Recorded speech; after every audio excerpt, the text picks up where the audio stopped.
here in Doha, if you look in any direction as you step out of this hotel, you'll see some form of infrastructure project, roads or railway, or some office or hotel being built as Qatar prepares for what will undoubtedly be a very successful World Cup in 2022 and implements its 2030 national vision. But there are also less visible projects underway as Qatar further develops its key oil and gas industry and looks to diversify its economy. And all of these projects have a very important occupational health and safety dimension. So occupational health and safety is clearly relevant to Qatar and other countries in the region, but it's also extremely relevant to relations between the UK and Qatar, which is my job here as ambassador to promote. Well, why? Well, basically, this is an area where the UK, with organisations like IOSH, has world-class expertise and experience. This is an area where we can show our friends in Qatar that we're committed to working with them on something that is relevant to them and where we have something very useful to offer, some of the best experience and expertise in the world. And that, for me, is a very clear, practical example of the partnership that we as the UK want to have with Qatar and we as the UK want to have with other countries in the region. A partnership based on mutual benefits where we help support the development of local capacity and capability for the benefit of these countries. So, on that note of promoting mutually beneficial partnership, I'd like to end my remarks and wish you all a very stimulating and productive day. Thank you.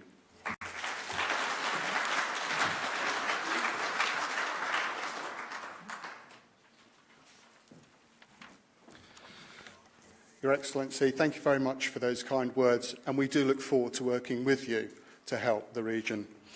It is now my great pleasure to invite Dr. Bill Gunyon, the Chair of the Board of Trustees, and Bev Messenger, the Chief Executive of IOSH, to the stage, where we will now launch our new IOSH strategy.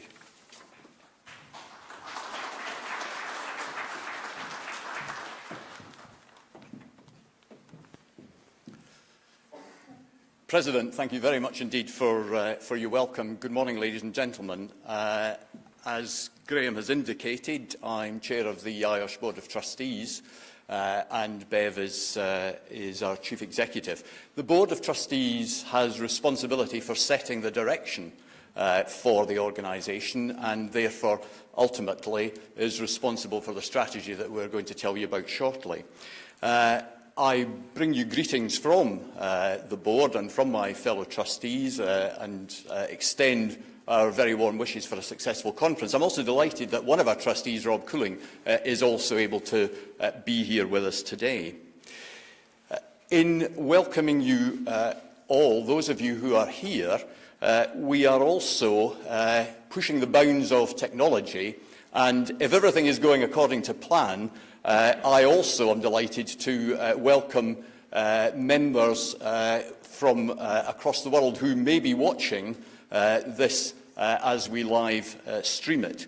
And for those of you who are watching, wherever you are in the world, you are very welcome here with us. For those of you who are watching it later, the welcome is no less sincere. I think for IOSH, this is quite a significant day. IOSH has grown considerably over the years, and like any organisation that is growing, there is a need to evolve and a need to look to the future. And I think that today marks the next, and I think very exciting stage in the development of the organisation. For me, both the organisation and the occupational safety and health profession are inextricably linked. The success of IOSH as an organisation is critical to the success of your profession, and you as occupational safety and health professionals are absolutely critical to the success of IOSH, and I'll say a little bit more about that shortly. As an organisation, as a profession, our focus clearly is on the world of work and on all those who are in work, wherever they work.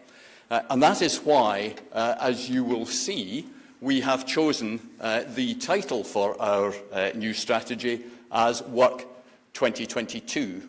Work for obvious reasons, and 2022 because it is our 5-year strategy and our 5-year plan of actions for making a difference. And it's therefore a huge pleasure now to be able to formally launch our new strategy. And over the next few minutes, we're going to tell you a bit about the strategy and what we are looking to do. You saw under Work 2022, we had titled the strategy Shaping the Future of Safety and Health. And that is very much what we are looking to do.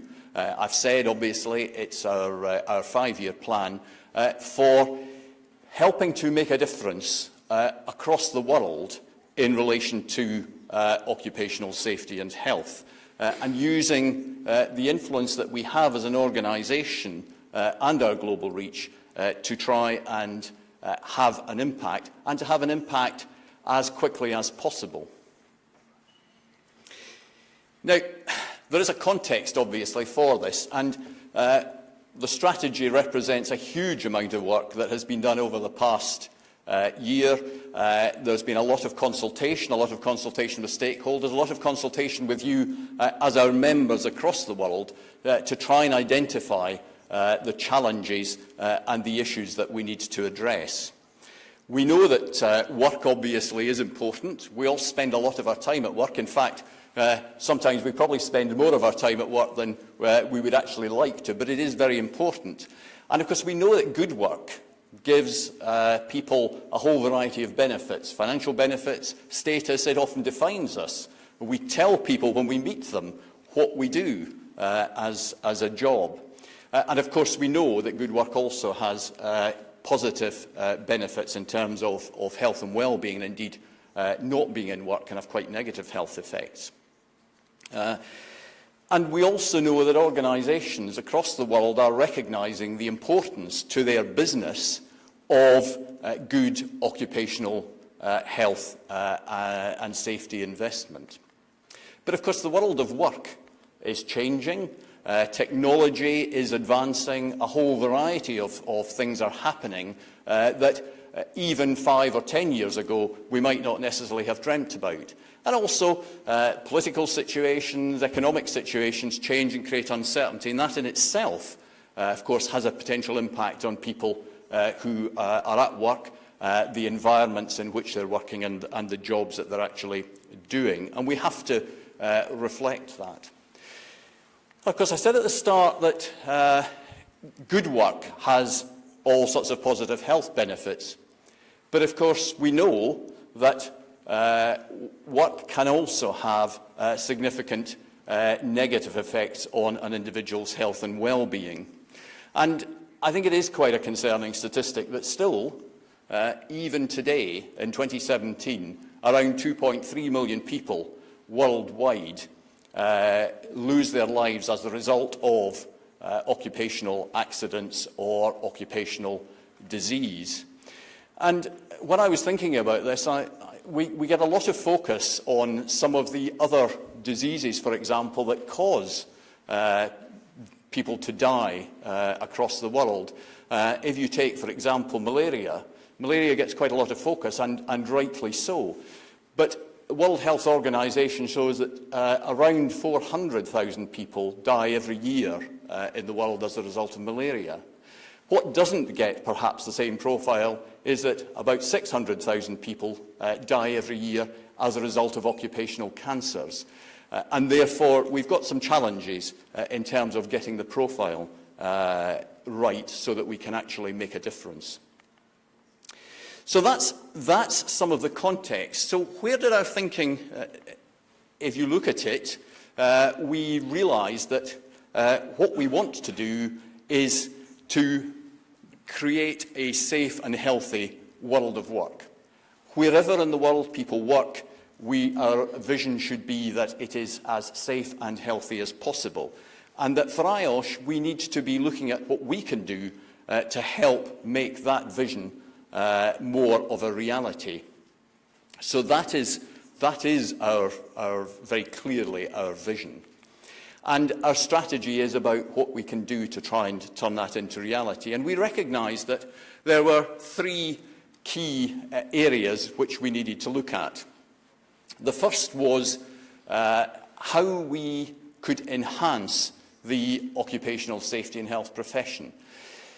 You all know, and it varies, I know, across the world, but the perceptions of health and safety can be negative, or certainly not as positive as we would like. And of course that has an impact on how the profession itself is viewed.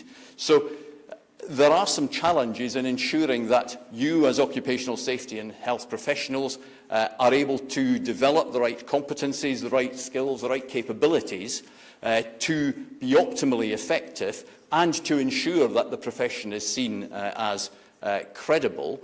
We also need to ensure that we help you so that health and safety can be seen as central to the success of any organisation or any business.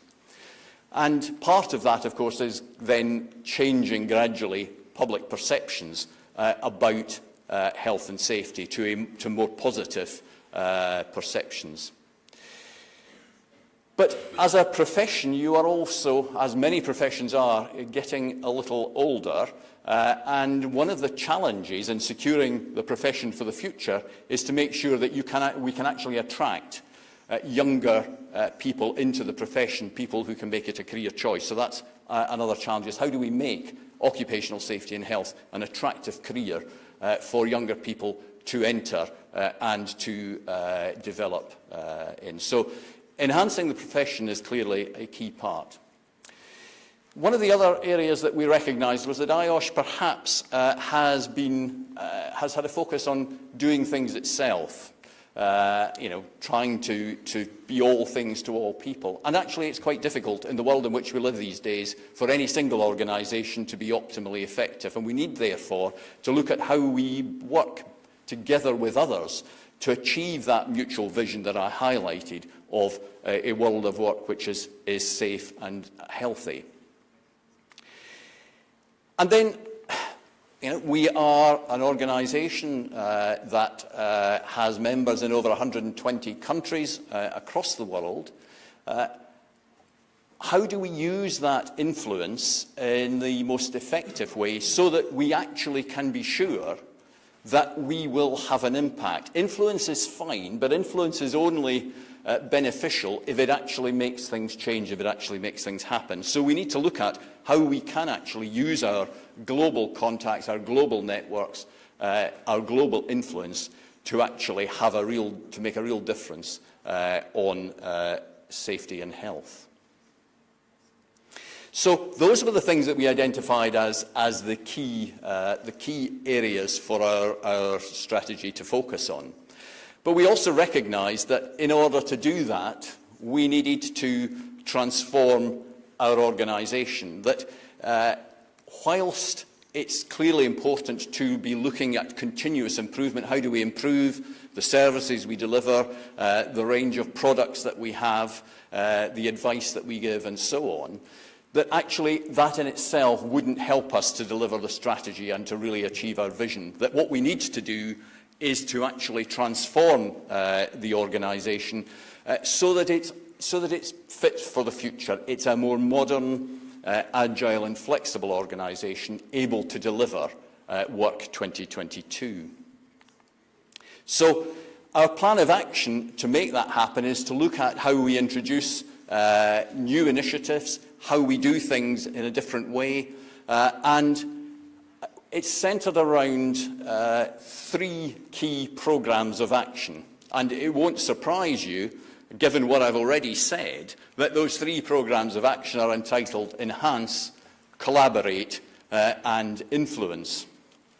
And we'll just look at each of these in turn and at some of the things that are going to happen as a result of each of those programmes. And can I say that they are not independent programmes, they are interdependent. So each of the three of them depends upon the others, and you will see why as we talk about it. And indeed, for some, there will be more action in year one than in others, because some of the year one work will be about developing some of the initiatives for years 2 to 5. So, Enhance is designed to be a series of initiatives that will help change the status and the capability of the occupational safety and health profession and promote it as a career of first choice, ensuring that we can give individuals a structured career pathway, but that also we can help show businesses the benefits of making good health and safety central to their organisation. And there are a number of things that we already are going to be doing, and I hope you find some of these interesting. Many of you will be aware of IOSH Blueprint, which is our industry-backed competency framework for the profession, but we wish to build on that, to develop it, to roll it out, so that it becomes a world-leading tool for the development of competency. But we also recognise that for occupational safety and health professionals like yourselves, it's important not only to have the necessary technical skills, knowledge and expertise, but in the world in which now you all work, you also need a range of business skills and knowledge and expertise as well. And therefore, we are looking to, later in the year, launch a new qualification as an entry route to IOSH membership, which will have a more business-focused base in addition to technical expertise. One of the signs of professional credibility, of course, is the achievement of chartered status. As the chartered institution for occupational safety and health, the chartered bit is very important. Achieving chartered status is a significant indication of the level of competence and expertise which has been achieved by professionals. And one of the things we want to do is to look at how we can support you, more of you, to get to that stage of holding chartered membership. But it's also very important that as professionals, all of us as professionals, in whatever area we work, we have to continue to update ourselves to demonstrate that we're keeping ourselves up to date. And we will be creating a professional development programme of training and skills for occupational safety and health professionals, which will allow you to continue to develop and to demonstrate ongoing competence. And that's very important, because if, as a profession, the occupational safety and health profession wishes to be seen as comparable with many other professions, many of whom are regulated, then we need to demonstrate that we are working and developing in the same way. I said that clearly looking at how we develop and encourage young people to come into the profession, and then how we support them to develop so that we have the future leaders of the profession and future consultants. We are going to introduce a Future Leaders programme for those who see themselves as the future of the profession. So, quite a lot already there, and there will be more develop over time, but I hope you will feel that that is actually quite a critical part for yourselves as professionals. Collaborate. I mentioned the importance of working with others, not just trying to do everything ourselves, and we need to find organisations who share our vision of a safe and healthy world of work, with whom we can work together in a way that actually produces positive and definite outcomes. This isn't just about having a relationship with an organisation which involves getting together periodically and having cosy chats about how nice it is to know each other and to talk about things. It is actually about working together to produce defined outcomes that will actually help us to achieve our vision. And Therefore, we need to work with organisations, not just in the health and safety field, but much more widely, as well as with businesses, in order to produce the sort of collaborative partnerships that will actually help us achieve our vision. And then I said about influence, we are in quite a unique position as a global organisation with a lot of global connections and a lot of expertise in different parts of the world. So we need to work out how we can harness that in order to ensure that we can have even greater influence and that influence will have an impact. So we need to work out the sort of model that we can use globally to work with organisations and businesses in a consistent way, but recognising that there's a need for the focus on local issues and the local situation in which businesses operate. One size won't fit all. What works in one country won't necessarily work in exactly the same way in another country. IOSH also funds quite a lot of research, and one of the things that we need to do is to review how we fund and support research, so that the research we do is relevant to the problems that actually need to be addressed, and that when we've done that research, we do share widely the results of that research so that people can benefit from it. Sometimes we're not very good at we're very good at doing research, perhaps supporting research, but not necessarily sharing the findings, so we need to get better at that. And then thirdly, because of the amount of knowledge and expertise we have, we need to find a way of actually harnessing that, and what we want to do is to ensure that IOSH becomes a centre of excellence in occupational safety and health, with a knowledge hub of advice, information and the practical tools that will help you as professionals and the businesses you support. So, 3 key programmes there, Enhance, Collaborate and Influence, which are designed to help us achieve our vision and to take us to 2022, when hopefully we will be able to demonstrate we've had some impact. Now, our mission is very clear, and that is to be the professional body leading the way in global occupational safety and health. We've got quite a complex mission at the moment. This is much simpler, but it is about being a professional body, and that is, I think, very important for everyone. Obviously, we won't be able to achieve that all on our own. We will need to work with others, and our strategy is designed to demonstrate how we're going to do that. Now, if I'm going to just recap, because I think it is actually quite important. Our vision is very simply a world of work which is safe and healthy. Our mission, as I've just said, is to be the leading professional body in global occupational safety and health. Our strategy is based around 3 action programmes. Enhance, which is about developing the profession and enhancing the status and credibility. Collaborate, which is about how we work constructively and effectively with others with a shared vision. And Influence, which is about using our influence globally to help make a difference. And underpinning all of that, a transformation programme, which Bev will say a little more about, which is about making sure our organisation is fit for the future and able to deliver that strategy. And that is what is encompassed in Work 2022. Now, I genuinely believe that if our strategy is successful, there will be a number of benefits. First of all, IOSH as an organisation will be more influential and stronger. The occupational safety and health profession will have a secure future, will be more respected, more valued and more needed. And we will be helping to reduce that significant incidence of work-related illness, injury and death.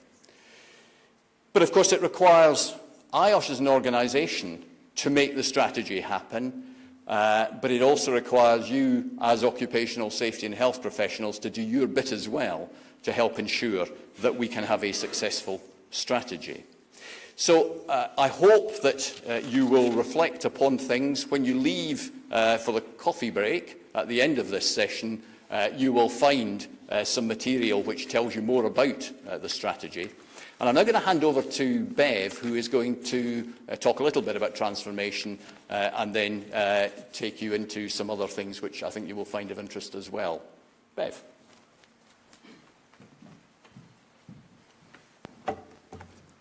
Thank you, Bill. I'm Bev Messenger, the Chief Executive of IOSH. So I think you can see that our direction for the next 5 years is very clear, and my job as Chief Executive is to ensure that the organisation is fit for purpose and we equip you as the membership and our members across the world to deliver the strategy.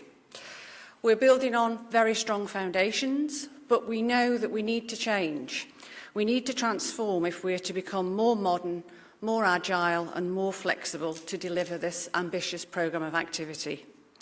So with that aim in mind, we've embarked on an internal transformation programme which will review all aspects of the way we work, how we train our people, how we use our technology, how we work with our partners and our customers and our training providers. And all of this is so that we can support the membership and the wider profession to deliver the strategy, and we can deliver our vision for a safe and healthy world of work. The short film I'm about to show you, I think, demonstrates we've got 3 people here on the strategy journey with us. And I think together and individually, their stories show you why we are keen to enhance the safety and health profession, to collaborate to build partnerships, and to influence and strengthen our impact globally.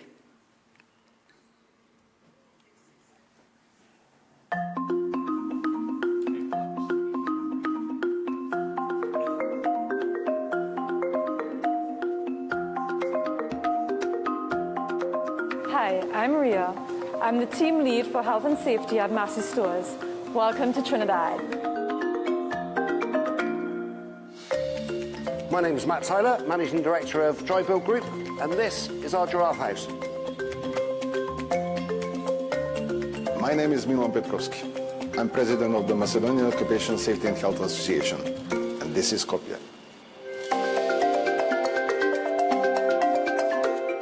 I've been a member of IOSH for 3 years now, and the reason I joined was to make sure that we're learning best practice and spreading that word amongst our suppliers, supply chain, and all of our staff. I've been a member of IOSH since 2014. Mainly it enhances my career, my professional development. Actually, everything started here, in Struga, in beautiful Macedonia in 2011, where 2 representatives from IOSH came and attended the conference organized by Mosha. Health and safety is fairly new in Trinidad and Tobago. One of the challenges that we pose is that not many people are aware of what the legislation entails, and this is why IOSH is very important as well, because it helps bring that awareness factor to members of health and safety professionals in Trinidad and Tobago. One of the examples of mutual cooperation between Mosha and IOSH is creating a Balkan OSH network, a network of professional civil society organizations in the field of occupational safety and health. We do together conferences. We started a Balkan OSH conference in 2015. Last year was in Slovenia. This year will be in Montenegro. And together with the support of IOSH, the conference next year will continue to exist. Isn't that great? Dry Build signed up to the No Time to Lose campaign to ensure that we were learning best practice from IOSH, to look at cast gens in the industry and how they're created, and to learn from that. They gave us advice. We could go on the website. There were some great briefings that came out, and also put us in touch with other members. I was able to go to IOSH's resources and find a wealth of information on dock safety and implement this throughout the Massey Stores trade in Trinidad and Tobago. The culmination of our efforts means that each and every task we undertake on site is carried out diligently, using the correct PPE, the correct methods of extraction, and in a safe manner. I think that IOSH has a lot of positive initiatives. They are always at the forefront. They're always in the limelight promoting health and safety, and it also enhances the qualifications for the health and safety practitioners. Collaborating with IOSH and other members of IOSH is absolutely fantastic. It means we got a healthier, safer environment for our staff and supply chain to work in, and at the end of the day, that's what we all want. Other organizations should establish links with IOSH, because that's the way how we can exchange knowledge, how we exchange experience, and how we can become stronger together.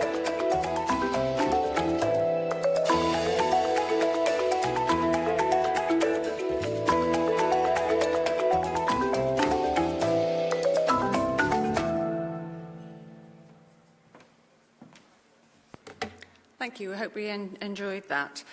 Through our new strategy, Work 2022, you'll see us refocusing our global approach, helping members wherever they are in the world to meet the local challenges they face. Being here today to launch our new 5-year strategy demonstrates our genuine commitment to this.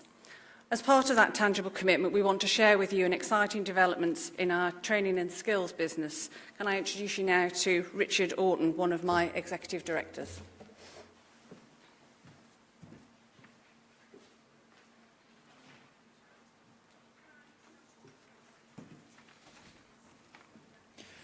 Hello everybody, Salam Alaikum. So as Bev said, my name is Richard Orton, I'm part of her executive director team, and what we just wanted to do was give you some tangible examples, if we can get the right presentation.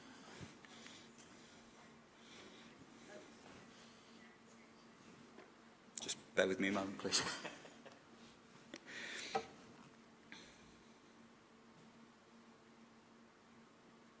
So what we wanted to do was share with you today some tangible examples. One of the benefits of having a strategy that's really clearly designed and is very clear in the purpose of the outcomes that it wants to achieve in the world of work is that it really creates a strong decision-making framework as well. So as the leader of a business unit within IOSH, it gives a very clear direction as to what things we should continue to do and, very importantly, what things we need to start doing to help achieve the impact that is required by the strategy.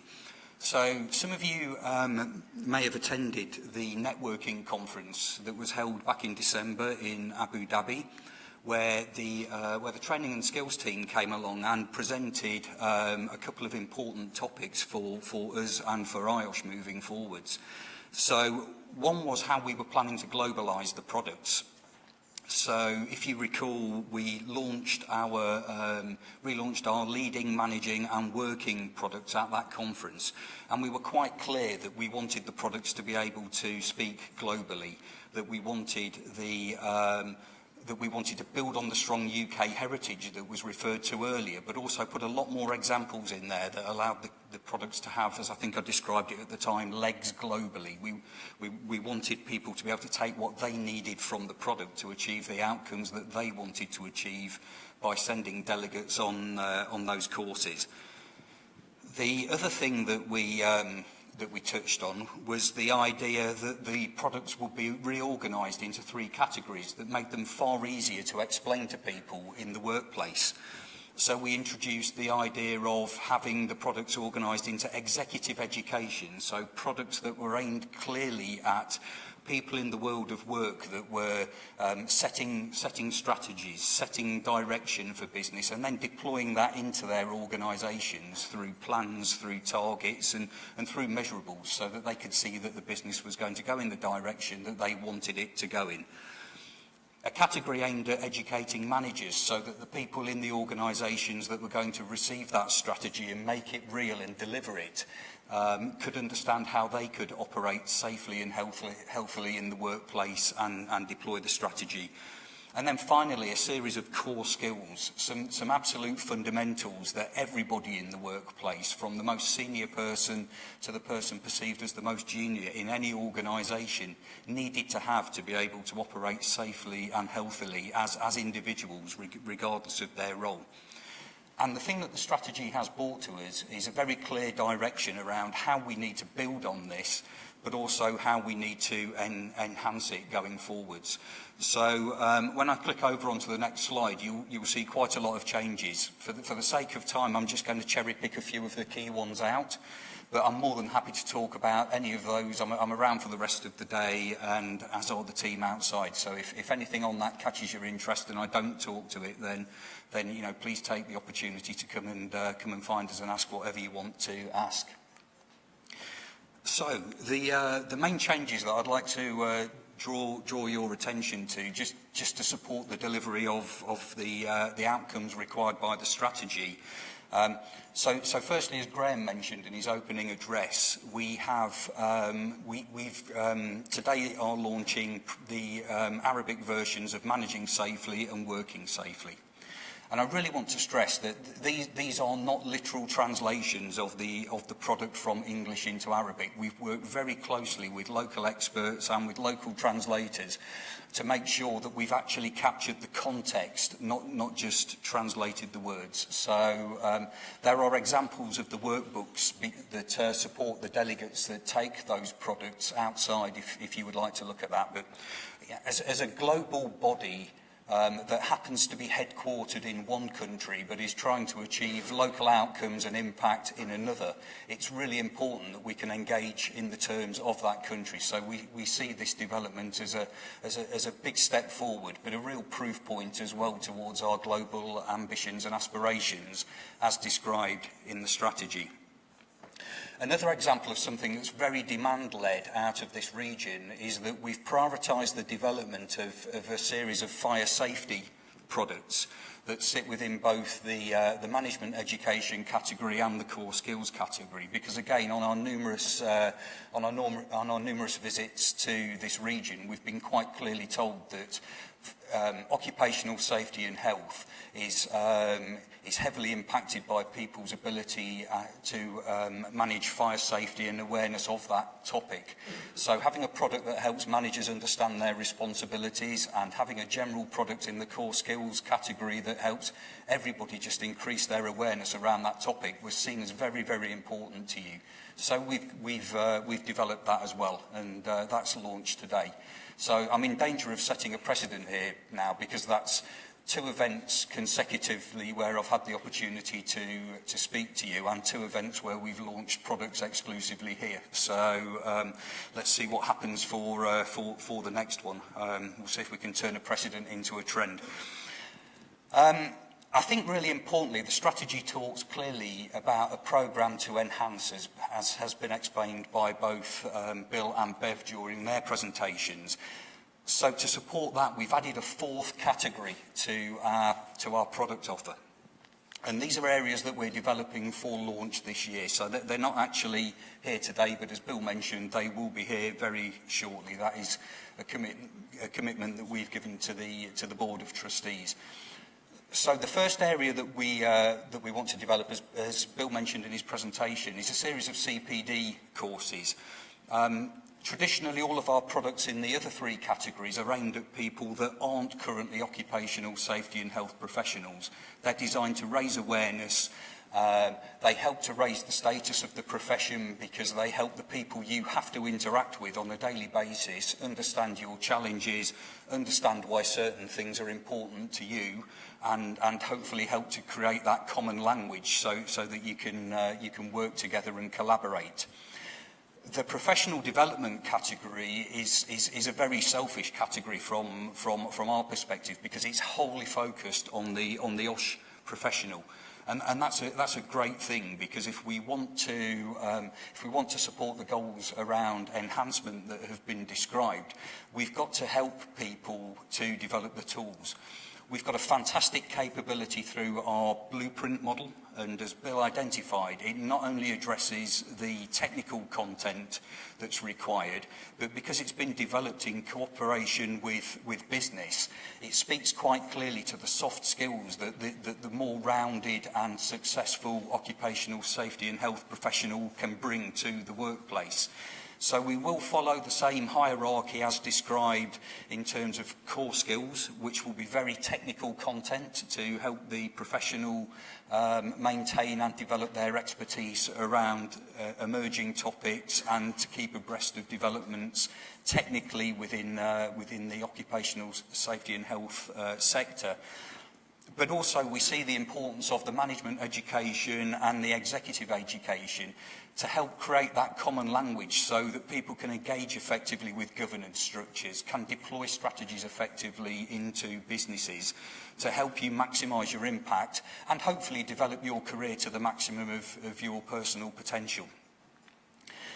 The final thing that I'd like to touch on is, again, has previously been mentioned, but it's our intention to develop an IOSH-specific qualification.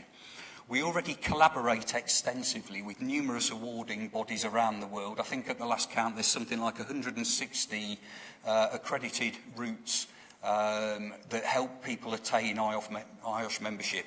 And that's fantastically valuable, and we definitely intend to continue to collaborate and build those relationships because they create a pipeline of these future leaders. They help to bring the best and brightest into the sector and protect the future of the profession and IOSH as the body representing the profession. But equally, we know that business has very specific demands. It wants that well-rounded professional that has a high level of technical content, but already has the business skills. So building on the success of products in the management education category, and particularly the Managing Safely product, we will develop a qualification that not only focuses on the technical content, but also brings in that broader business knowledge, which will be very supportive of the blueprint model moving forwards and ensure that we are bringing and retaining the best and brightest, hopefully as first career choice into our profession. As a level 3 product, the product will enable people with the right experience to apply for up to technical membership within IOSH. So it's a great introduction to that membership pathway, and then will allow people to progress, hopefully in the fullness of their career, through towards the highly coveted chartered status. So on that note, I'd like to wrap up at this point. We're going straight into a question and answer session, so I'll take any general questions there. If there's anything specific to the products, then please, if we can collect those outside. And I'd just like to say thank you. Shukran. Thank you, Richard. I'd like to welcome back to the stage Bev and Bill Gunyon and Richard. So we're going to have a short Q&A session around the strategy, and your opportunity to remember slido.com, and it's #ME2017. We'll take questions from Slido, but also we will have roving mic in the room as well. If the roving mic comes to you when you ask a question, please give us your name, who you're representing, and then your question. So, first question, Bill. Of the 3 programs that you announced, Enhance, Collaborate and Influence, what do you think is the most important? So, I think as you heard me say, these are not independent programs, they're interdependent, and actually I think all 3 are equally important. And they all depend on each other. Clearly, enhancing the profession is significantly important to the likelihood of us being able to have greater influence and impact globally. If the profession is seen as credible, other organisations are going to be more likely to want to work with us. So I think they're all interdependent. I wouldn't consider any one to be more important than the other. But what I did say was that you're likely to see more activity around the Enhance programme during year 1 because there's quite a lot of things there that will be happening early on. In year 1, a lot of the work on aspects of Collaborate and Influence programmes will actually be taking place, so some of that won't be seen till years 2 to 5. And of course, around all of that, we're going to be doing some work to try and identify what the measures of success will be, because one of the important things for a strategy, any strategy, is that we will be able to identify whether or not we've been successful. So we want to make sure that we've got the right baseline measures so that we can determine how we're progressing, and also that we've identified the right milestones so that the board can follow and track progress of the strategy and make sure that it's on track. Okay, so Bev, the 3 tracks that are equally important. Is the organisation prepared and set up to deliver the strategy? Well, we're certainly getting there. So in parallel to developing the strategy for the last 6 months since I've been in post, we've been looking at the organisation, how it operates internally, how it supports the membership, and thinking about what we need to do to become more modern and flexible and agile in order to deliver the strategy. So in May, following the launch today, we've got another launch of our internal transformation programme, which has got 3 work streams, which is all about our people, all about the way we work, particularly our technology and our operating framework, so our rules and processes, all designed to support the strategy going forward. Okay. And Richard, you mentioned about the training and the enhancing of the professionals that we have within our organisation. So how do you see training and skills helping to elevate those professionals, especially through the use of Blueprint? So as I've touched on in the presentation, then Blueprint's a fantastic framework because in addition to the technical skills that are required to be that functional expert in an organisation, it also identifies and builds upon the broader business skills that are needed to take the message, to take the thing that you're an expert in and passionate about and share that with other people to the good of the business objectives. So Blueprint's a really good indicator, particularly through the self-assessment tool, as to where members feel they have gaps. We can use that knowledge as insight to make sure that we're finding learning materials, be they training courses, case studies, whatever it needs to be, to help give the individual members the opportunity to access something that helps them close that gap. But it's really about the members identifying what they need, and then as finding something as the training and skills experts to try and help them close it. Okay, thank you. Do we have any question from the floor before we take any more from the Slido? Gentleman at the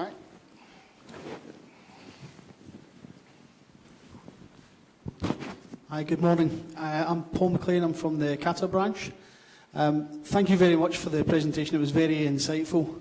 I guess the question I've got in terms of the strategy is, how are you going to measure the success of the strategy? And what is going to be your success indicators? I think, Bill, that one's for you because you're going to be looking for... And in a sense, I sort of touched on that in the answer to the earlier question. One of the challenges for us is to identify the right performance indicators that will allow us to measure progress and the ultimate success of the strategy. And one of the things, of course, we've also identified is that we may not necessarily have at the moment the right baseline data to set those KPIs. So during year 1, we will be identifying the right performance indicators and making sure that we have started gathering the data so that we've got a good baseline, and then we can measure it each year. The other thing about a strategy, although we've said this is a 5-year strategy, as I indicated, the world continues to change, the world of work continues to change, and we need to, on an annual basis, not only review the progress of the strategy to make sure the strategy and the action plans are on track, we also need to make sure that the strategy remains appropriate for changes that are occurring. So along the way, we may need to slightly tweak and evolve the strategy as well, and we recognise that, and the board will be reviewing the strategy and its progress on an ongoing basis, but we will have a particular focus on a basis of an annual review to make sure that we're still going in the right direction. Okay. Quite a few of the questions on Slido are training related, so I think, Richard, you're going to have a fairly large segment coming up now. Thank you, everybody. I'm sitting here reading them. Bev and I are delighted to hear that. Well done, Richard. So we'll take one. We've talked about that the 2 courses are being translated for Arabic with the intent. We've got a question, will that go into other languages? And one specific that's been mentioned is Hindi. So we certainly have plans to translate into other languages. But as I mentioned in the presentation, we don't want to just do a straight translation of the words because that would completely lose the context. So what our method for translation is to collaborate with organisations and work in partnership to make sure that they bring their local knowledge as to around the language and the context, and we bring our technical skills to make sure that the product still remains true to the core and imparts the knowledge that we would like to impart to ensure that we deliver the outcomes that are intended by the course. So we're looking at 7 or 8 different languages at the moment. I won't comment on the specifics because we're working in partnership, and these things will move at different paces. But suffice it to say, we know that one language, English, was never enough. We've started the journey. We've made that statement of intent with Arabic, and we will continue to translate into other languages. Okay, thank you. We'll take JC from Singapore branch. I think we've answered the first part in Bill's answer, but actually the second part, really, Bev, is for you. Is the 5-year strategy supported by a short-term action plan? Yeah, very much so. So we're in the middle at the moment of refining all the KPIs to deliver across the strategy. And part of the transformation, we've recognised that potentially a gap previously in the old strategy was having performance management capability in the organisation to actually track progress. So it's really important to have that baseline to start with, but you need mechanisms, really quite sophisticated mechanisms of business intelligence to make sure that you understand what you're doing in a 3, 6, 9-month period and then over the life of the strategy. Because I think we've been busy getting on with doing things and not necessarily tracking how well we've been able to do that. And I think one of the other things that's really important internally for me in terms of the strategy, it gives all the staff a real focus on what to do. And so my challenge to the organisation on Monday of this week was to say, if you're not delivering something on a day-to-day basis which doesn't deliver the strategy, you have to challenge why you're doing it. And so as clear as it is about what we are doing, it also gives us licence to say we're not doing this anymore because it doesn't deliver our core objectives. And I think that's very important when you've got finite resource to make sure it's all going in the same direction to one overarching goal. Okay. Bill, I think the next one is for you, really. We have a young practitioner in the audience because they declared they were 18 in 2003. Yeah, in my terms, we're still very young. But the question is, does the strategy demonstrate that there's a lack of there has been a lack of progress over time with the credibility, the perception, and is it still poor? I think one can spend a lot of time looking backwards and debating why things have and haven't not happened in the way we might have expected. And I think and there'll be lots of factors that will have contributed to that. My view has very much been, since I took over as chair, that whatever happened in the past, I cannot do anything about now, and the board can't do anything about. What's past is past, but what we can certainly do is help to change the future and to change the way things go forward. And what I would say is that we are very clear that in relation to this strategy, it is very important that it does actually work. Organisations launch strategies and it all looks very nice, and then it gets put on a shelf. That is most definitely not our focus with this. We are determined that this will make a difference, and that is our commitment. That, in 5 years' time, I would be incredibly disappointed if that question was still to be asked. I would hope that in 5 years' time, if you were all sitting back here again, you would be able to say, yes, things have changed, the organisation is stronger, the profession is stronger and more influential and more respected, and we are starting to have an impact on the reduction that we need in work-related ill health and injury. Okay. Do we have a question from the floor at all? No? Okay. There was one that just flashed up that it caught my eye. Here we go. So it's from Anonymous. How can IOSH encourage local businesses to meet Work 2022? I think, Bev, that's really operationally in your role, isn't it? So I'm trying to read the question. So it's how can IOSH encourage local businesses to meet Work 2022?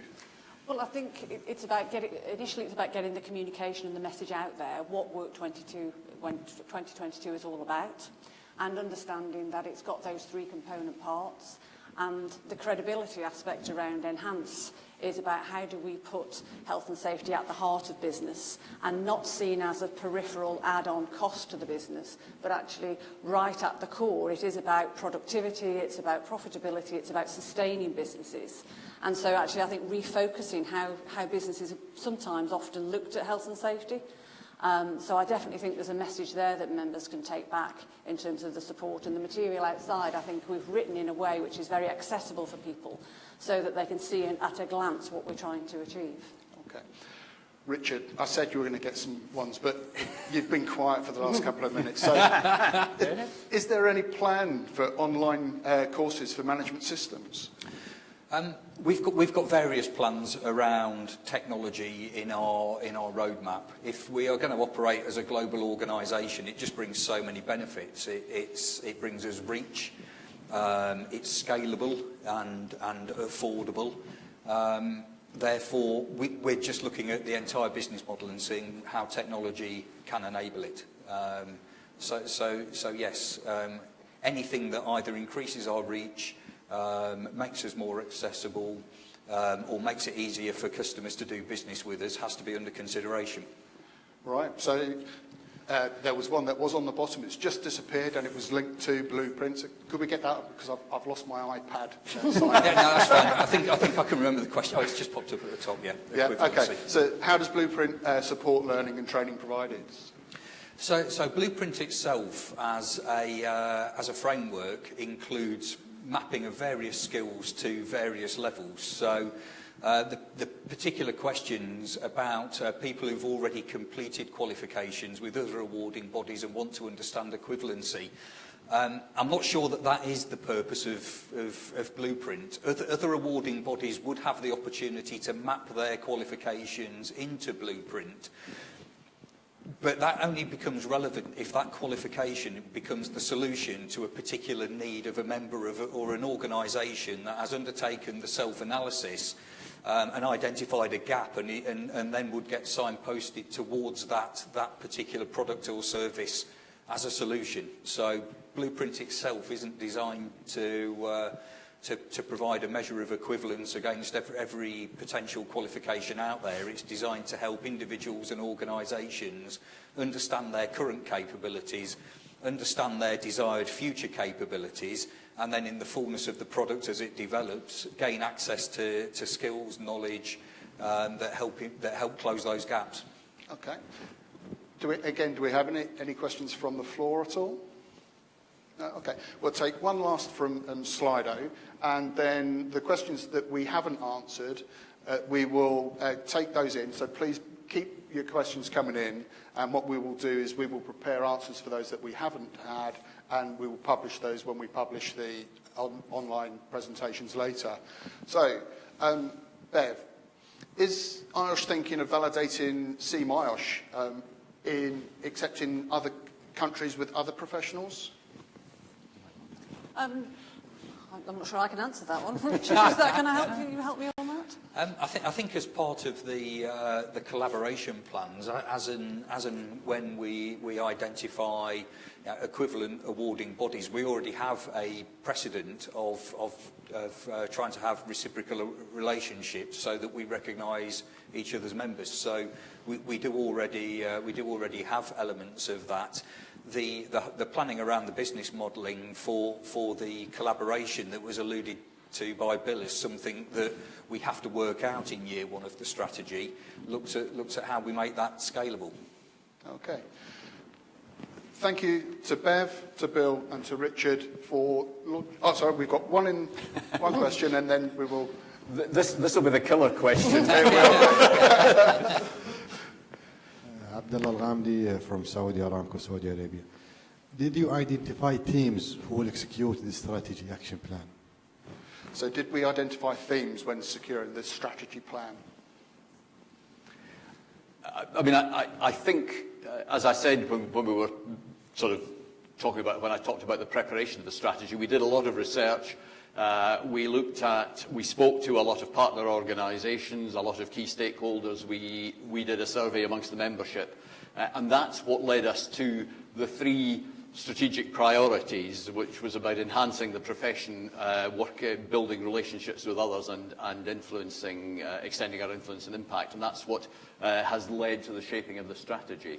And those themes are actually relevant wherever in the world you're actually working or businesses are operating.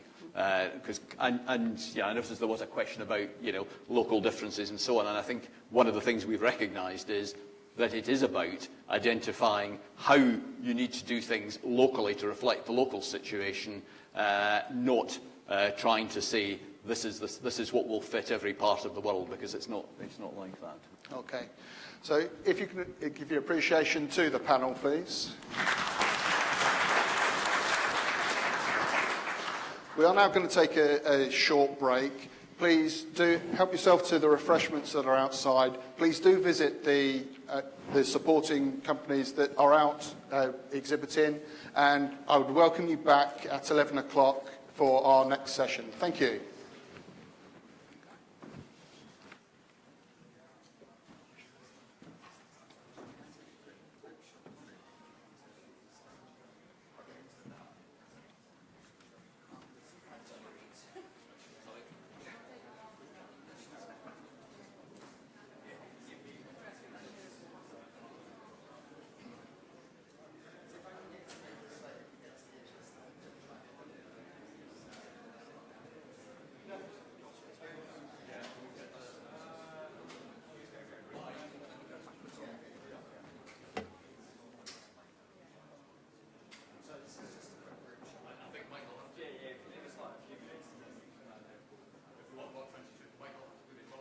Yeah, because that's got my name on it. So, unless you can get my name